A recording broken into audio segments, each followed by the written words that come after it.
contained in the Constitution of the Federal Republic of Nigeria, that I will exercise the authority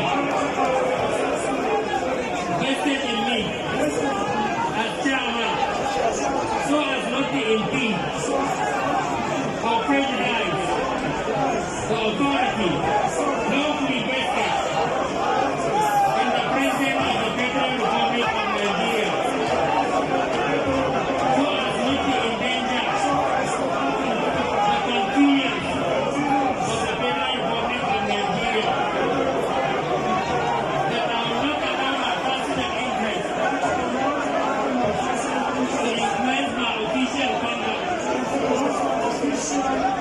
or my official decisions, that I will, to the best of my ability, preserve, protect, and defend the Constitution of the Federal Republic of Nigeria, that I will abide by the code of conduct contained in the fifth schedule to the Constitution of the Federal Republic of Nigeria,